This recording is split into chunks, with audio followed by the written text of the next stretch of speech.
I just thought, there's a lot of stuff going on with, with how bad the books are nowadays and the modern stuff. So it's like, sitting around and complaining about all the bad stuff. Yeah, maybe that can be fun, roasting them and everything. But a lot of people do that. Who's out there actually promoting something worth reading? Who's out there talking about like, hey, here's something good and you should check it out? I thought maybe that's a tact we could take with this is like kind of instead of steering people away from the bad stuff, which is important, we could also try to maybe steer them towards some good stuff instead. All right, folks, welcome to another comic talk. Our fourth, Why Is It Great, which is where we take a comic book that it is essential to understanding or representative. There you go, of that character or that title or that art or anything like that. We've had some great examples, I think, for you guys, and we're also not trying to break the budget. With me again, Sequential Treasures, James Meeley, my brother. Thank you, my friend. Salutations, everybody. It's awesome. It's awesome to do this. I'm always looking forward to this and another great week where we get to talk about comic books, but more importantly, we get to talk about great comic books. Yeah, there's plenty of other stuff to kind of bag on, but now we take a pause. We give you guys some fun stuff to enjoy. So we start off with your representative. Your pick will be Mighty Thor. This is a 385, right? Yes, the Mighty Thor number 385 from 1987. It's a classic issue.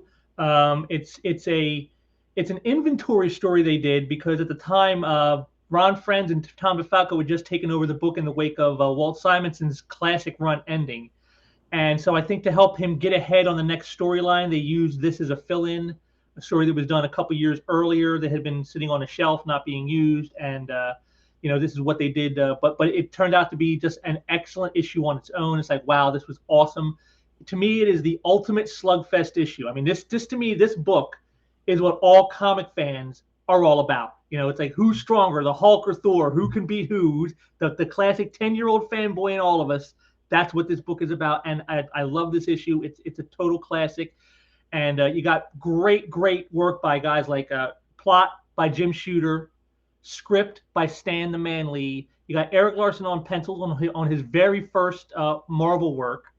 And then you got inks by classic inker Vinnie Coletta, who some people, they don't care for him as much as others do, but I thought he did well on this, and just so a classic team on a book that is, again, it's done in one story. It's a story that sort of takes places in like a middle ground. Like this, it says here, it says an untold tale of the Thunder God's past, as you can see right there on the cover, and where this takes place is between Hulk 315 and 319 during Byrne's short run on the book. This is somewhere in there. This story took place, and as you can see here, it starts out. So this is a Hulk that isn't like the classic, Hulk smash Hulk. This is like when Banner and Hulk were separated, and so the Hulk is almost a mindless beast, just like an engine of destruction. And you can see here in the opening page, you can right here. This is page 2. You see next to it, and it's the Hulk just tore this area up, and here are people looking around in the wake of the destruction, not realizing that the Green Goliath is right there. And you see there that the one eye opens, and it's just like, oh man, you just right there, the tension, the dread, the anxiousness. You're like, what's going to happen? And well, we see what happens. The Hulk wakes up, and well, the carnage ensues again. So right off the jump, you're getting straight up action right at the get go. I want to go back. This cover is absolutely phenomenal. I have no idea why this is not talked about more often, especially whenever the movies showcase the two of them battling a couple times. This issue didn't get the press that it deserved. Great cover by Friends. I guess this is how they kept Friends connected. So again, because like I said, this takes place. The first two previous issues were DeFalco and Friends' first issues on the book, and then the next issue after this one begins the first big story arc that Friends and DeFalco would do. And I guess to keep a little bit of uniformity, they had Friends do the cover here, inked by Al Milgrom. So, okay. Yeah, beautiful. Okay, and as we go along here, we can see, Hulk comes in and you see Hulk bigger, Hulk stronger, Hulk stomp you in the ground, just like total, going for it, Hulk, more Hulk fights, stronger Hulk gets, nothing hurts Hulk, and but then of course the hammer is always always the key for Thor, and so that's what he can't defeat.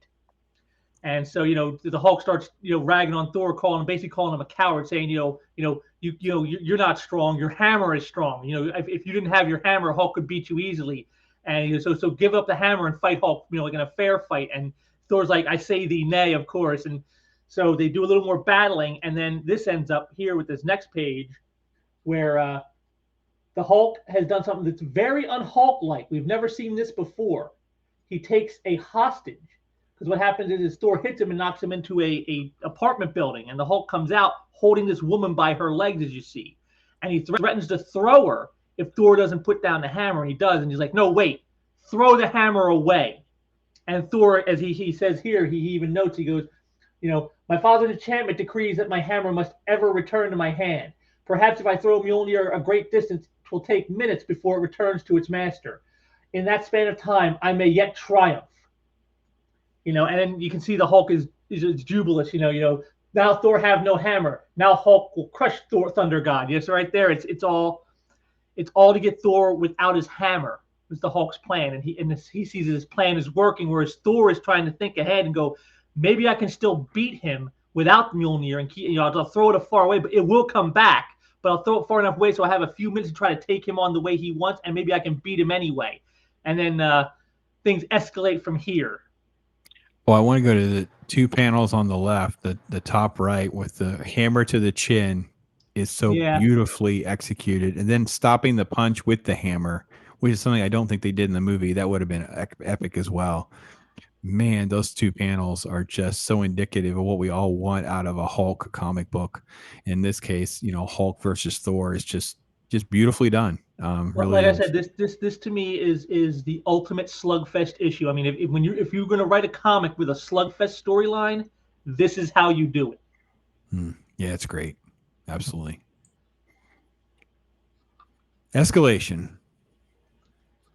Yes, always escalation. So I'm going to try to read some of this for you here, because this narration by Stan Lee in these captions is awesome. He goes, none may say Thor be weak. I shall not shame my birthright. And you can see like they're just trashing the city, and people are running. They're scared to death. They think it's the end of the world.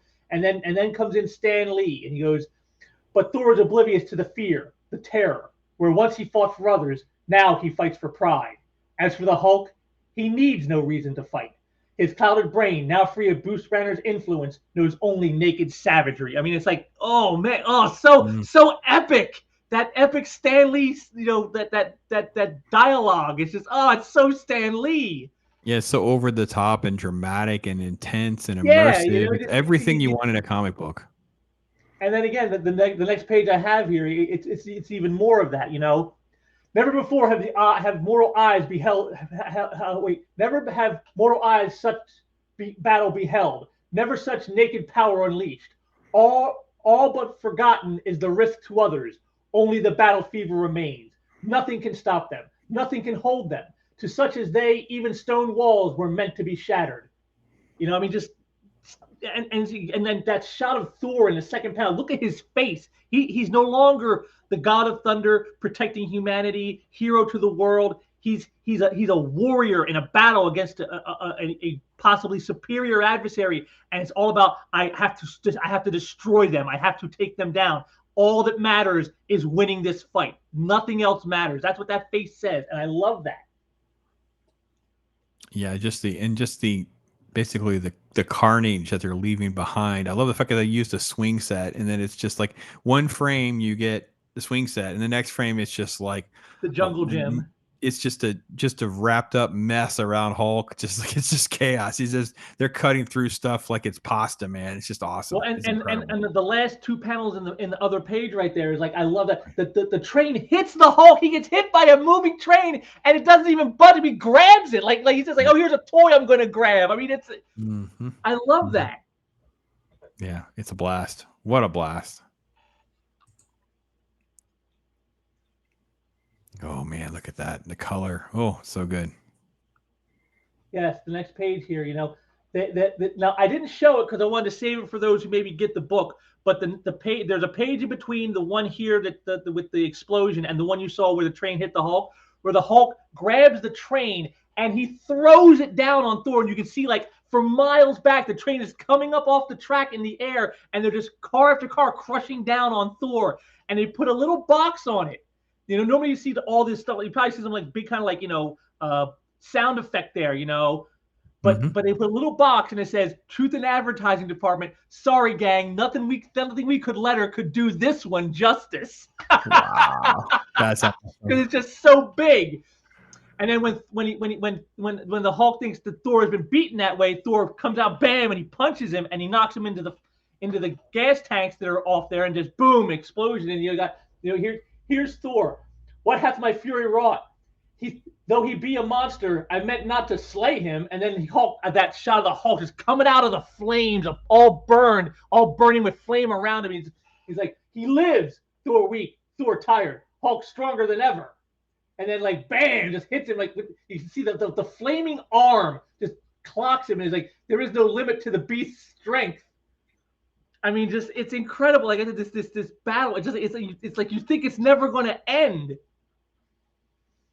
And then there was a page in between these two where the hammer finally returns, and the Hulk's like, "Not the hammer!" And then Thor's like, "What do you fear facing the unfettered might of Asgard?" And he goes, "Hulk not afraid. Hulk not afraid of any man, but Thor not man. Thor god of thunder." And then he comes in with the final page here, which is where you get the real story, the moral of the story.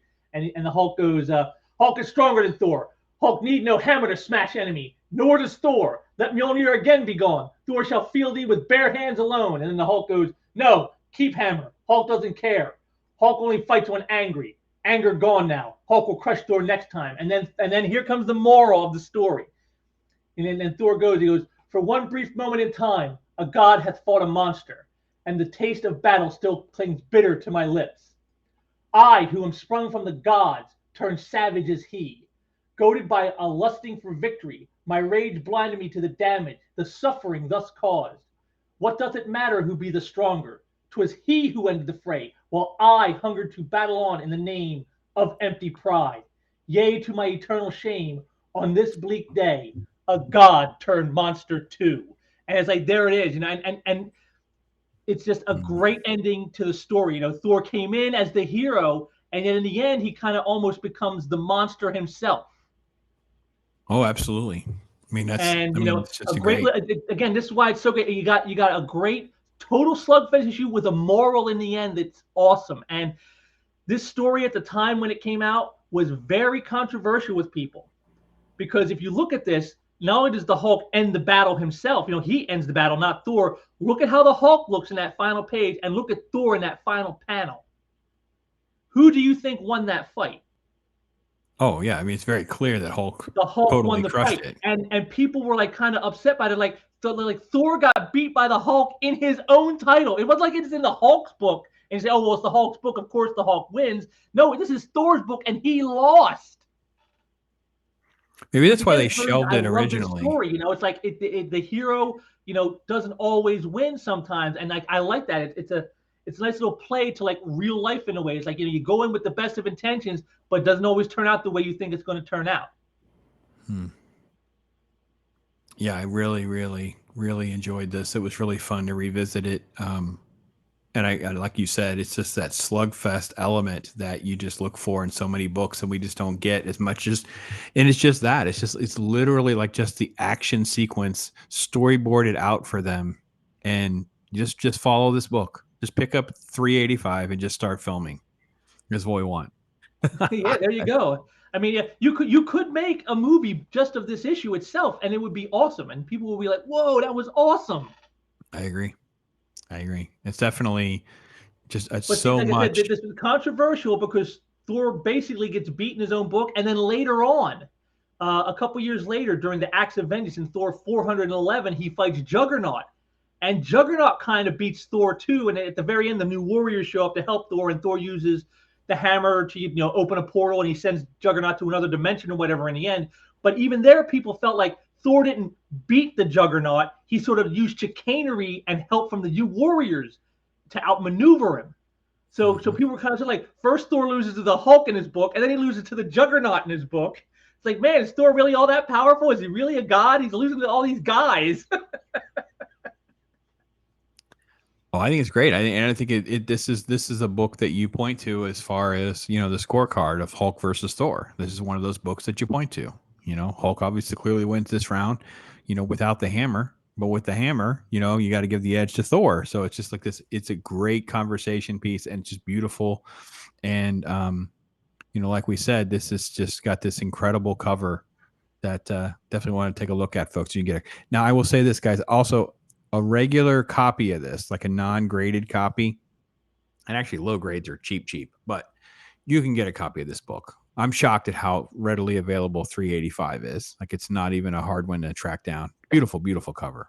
So Yeah, I mean it's maybe a little more expensive than some of the issues around it because it is the Hulk versus Thor. But yeah, I looked into it myself and it's like, wow, it's not nearly as expensive as I thought it would be. I would have thought, especially in the wake of like the movies and stuff, it would have been a lot more money. And it's like it's not. yep. It's like, wow, this was kind Yeah, of it's flying not. under the radar. It seems with people.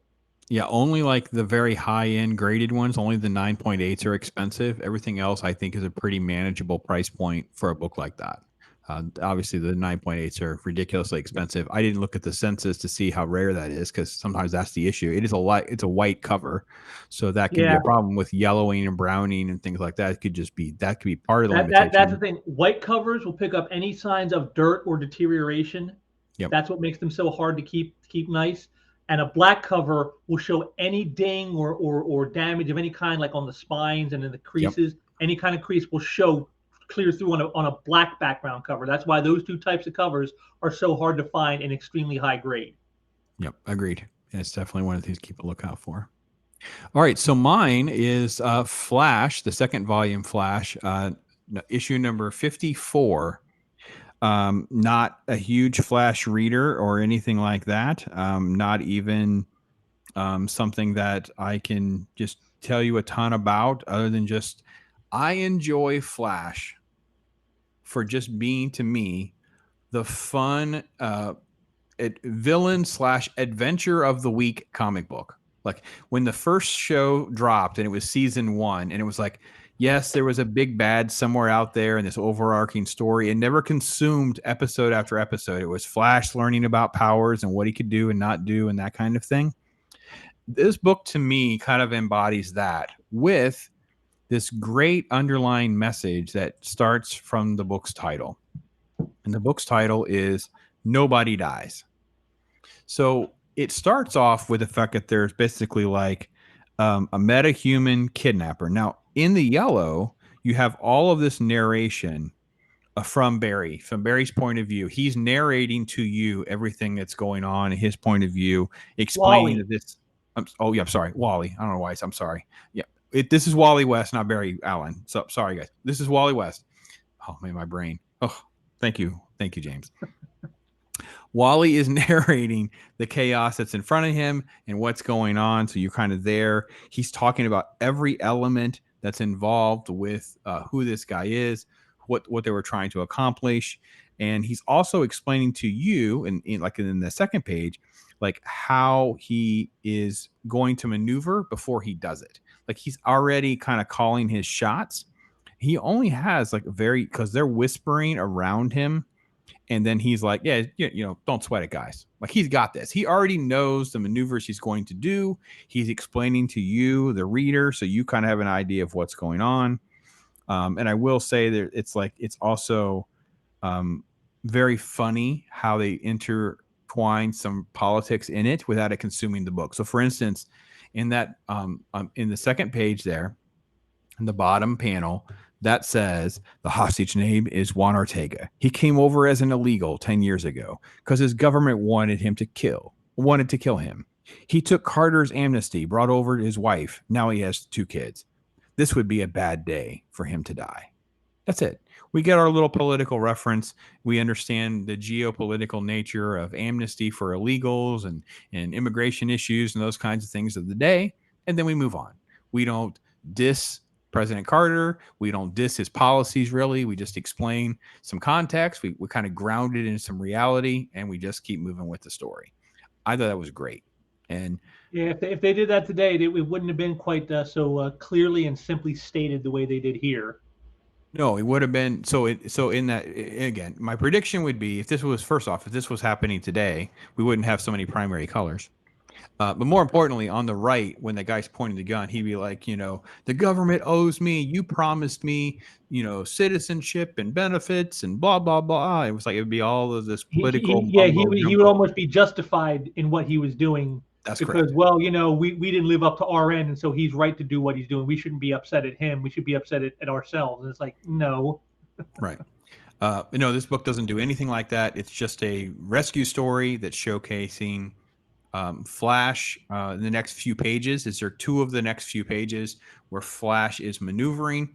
He is also explaining to you how he's going to maneuver things. Like he's scattered. So these little dots are in that top panel. He's like, he scattered pressure sensitive mini mines. I avoid them.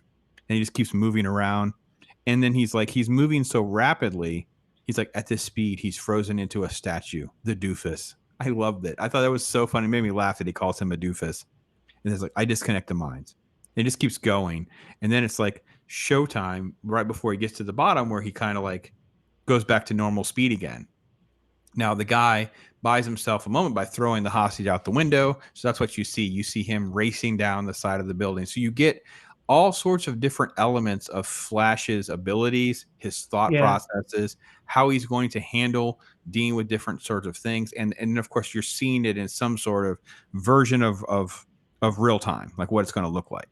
And there's a little bit more that goes in between those pages and after those pages before we kind of get to basically the second act of the book. The book has like two stories. Like this is the first part, and then you get on a plane and you have the second part.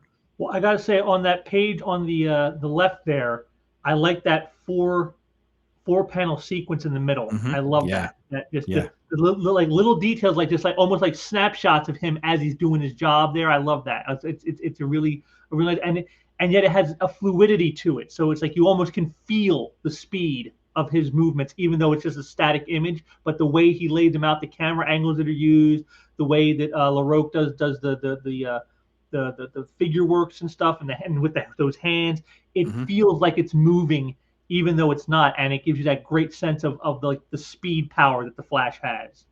Right, because all of that's happening at high speed, and it's just it's such an art and a skill to see this so well executed in this book. I love that so much. I thought every element of this book is done very well to capture all of those little essences and nuances of the Flash and why people enjoy the character so much. And then, of course, then it's like you actually get a little fisticuffs to kind of close things out, which I think is really kind of fun because this is not you kind of just thought that was it, and it's like no.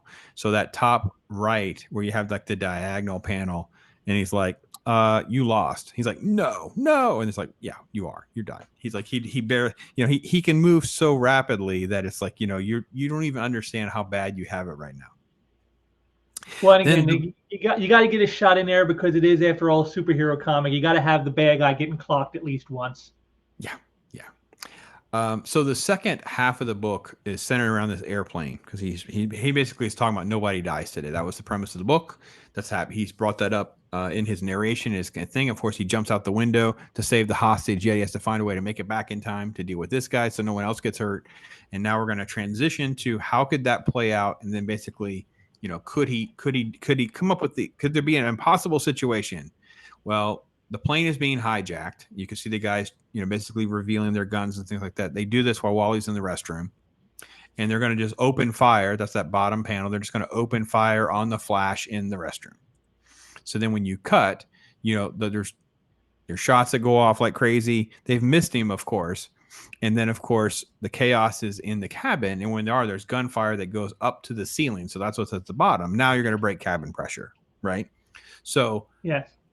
he didn't really plan on even being in this kind of conflict. They were catching him off guard, right? So, but he still managed to dodge everything because he is that fast. Like the moment that they put the bullet in the chamber and he hears that, he knows he can move faster than they can even pull the trigger. So that's kind of how things play out. As he goes around, as you say, he clocks each one of them, moving them around, whatever, but he doesn't get to that final panel in time before the bullets break cabin pressure and create a fuselage break. And then the setup was that he was having a great conversation with the stewardess.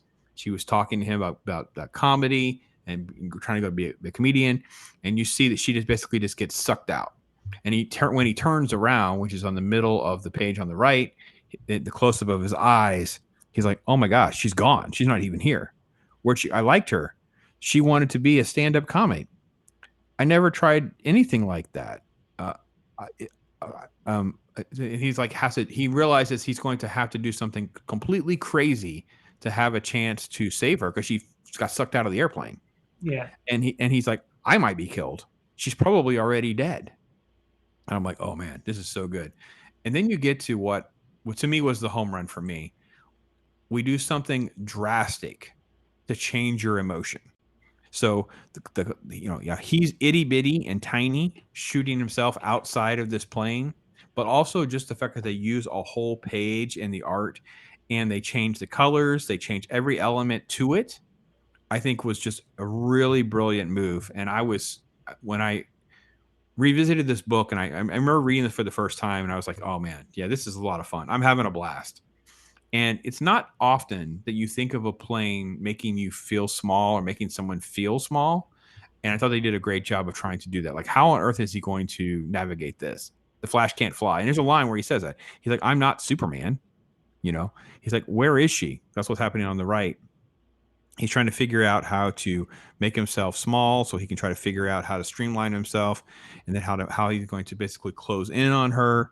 And he's trying different ways to vibrate himself to create thrust and to movement before he figures out exactly. But then he actually shoots past her at one point. So now he's actually below her. So he's trying to figure out how to catch her and not hurt her.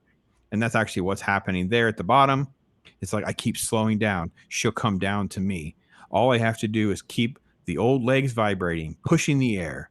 Got her. And he catches her, right? Well, then we're not quite done yet because we got to figure out how to land. The Flash is not Superman, as he has said. Like, I don't know what I'm going to do now. Now, what am I going to do? Now, the good thing is there are also comments, which I think is great. His inner monologue. She'll say something, but they're moving so fast you can't even hear her. Like the air and all the stuff that's happening is so fast that she can't even hear what he's saying. He's like, well, she said something, but he just keeps going with his strategy of trying to figure out how to slow down in a way to be able to save them. Right. Then she's like, I tell myself the pain's not hurting me. It's not my pain. Feels like my pain, though. My sweat dries as soon as it forms. I feel cold, clammy. My throat's raw. She is saying something in my ear. And then when she finally does say something and she says peanuts because she was going to try to get him something to eat. And that's all she could find. So she actually, the peanuts gag is there to kind of break some of it. And it's like, and he just says good peanuts. So, and then of course they land and you have this sweetness between the two of them where, she's been saved by the Flash. And they made it out okay. And the plane didn't actually crash or anything like that. There was a little comment about that they were safe. But it was like adventure, action, and fun in a Flash comic. We don't really have a villain. We don't really have anything like that. It's just a circumstance of some baddies do some Well, things. circumstance is like almost playing Flash in like a fish out of water scenario. His power is speed, so you figure Correct. connection to the ground is paramount for him. And here he's in the air, and there's nothing there. It's like, dude, your speed isn't so much of a commodity for you up in the air as it is on the ground. It's almost, in some ways, it might almost be a hindrance. And it's like, but yet he's got to save this person and find a way to use his powers in a unique and original way that will actually benefit him and her and save their lives in a space where you would say normally, yeah, there's no way the Flash is going to save somebody who's up in the air. Right, and they don't do that as like it's just like some nonchalant thing. They do it in a couple of pages where he tries to do this and that doesn't really work. He tries to do this and that doesn't work. Then he shoots past her. He realizes he can create some thrust. He can do some different things. And he also knows I got to figure out how to slow down so when we hit the ground, we don't die. And she may die anyway. I got to figure this out. And like you say, it's like there's so many elements that are outside the normal with the Flash. Like it would have been easy to find some random Captain Cold book or something like that, maybe, because there are some fun ones.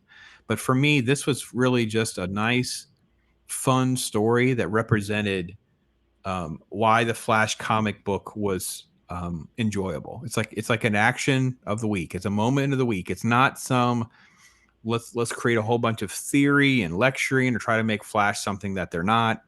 Wally is just like a fun, enjoyable guy. Like he's a dude that you would really want to be around and hang around with. And I think they don't lose that. They enhance that with his story. Yeah. Yeah.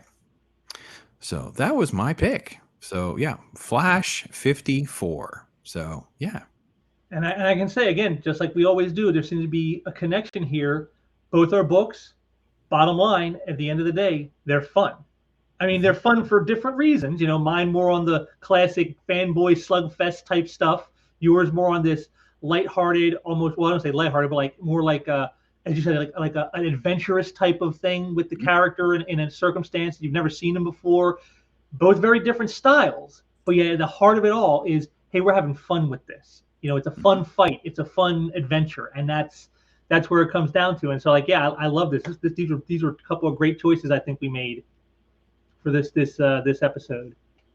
I tell you, folks, it is a lot of fun to just. I have a hard time too, James. Sometimes finding something, it's like I really like this one. It's like, oh, that's part of a three issue story arc, and oh, I like this one. Oh, that's technically a mini series, and I like this. You know, it's like it actually is a little difficult sometimes to whittle down and find these little gems that are kind of snuck in like this. So I really do enjoy the project and pushing us a little bit differently than the normal review process to find something that people can grab a hold of.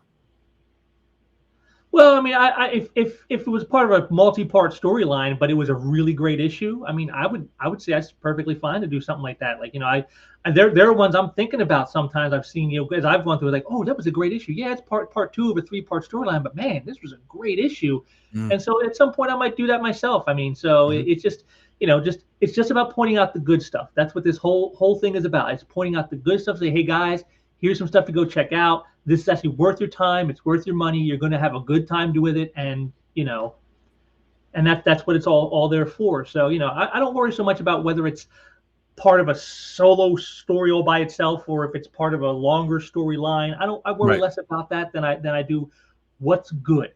Find something that is good and enjoyable, and if someone like just pick up, even they didn't even know the characters, if they pick it up and they read like, whoa, this was awesome. That's what I'm aiming for when I do mine. Gotcha. Awesome. Well, there you go, folks. A couple recommendations. As we've both have said, you have fun. And that's not always something that we're going to get these days. It's great to be able to have a chance to point that out. We'd love to hear feedback from you guys, especially if you have these books, read these books, or you go get them. And, you know, whatever the feedback is, we'd love to have that. Obviously, your recommendations and comments are always welcome. All of James's information is right down there below. Make sure you check out his art shop so you can get original comic book art. You can go over to his YouTube channel. He's obviously on with Aaron Lopresti. We've talked about that previously. We have links there for all these things so you can be connected to James, what he's doing, and check that out. Now, if you are not a member, you're going to miss out. We have some fun. It's a different kind of show and tell. It's more like, let's go down memory lane with James and Pops. Let's go down like what it was like for us.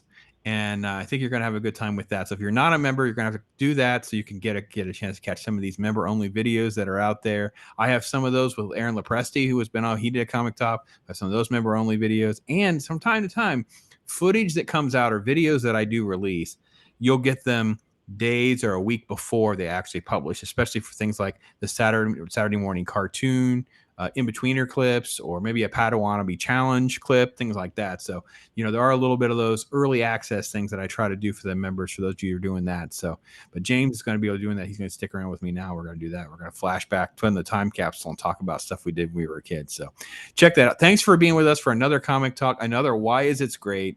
It's awesome to do this. James, thank you again for being here, brother. I love you, man. It's awesome doing this, man. It's great. Peace out, folks.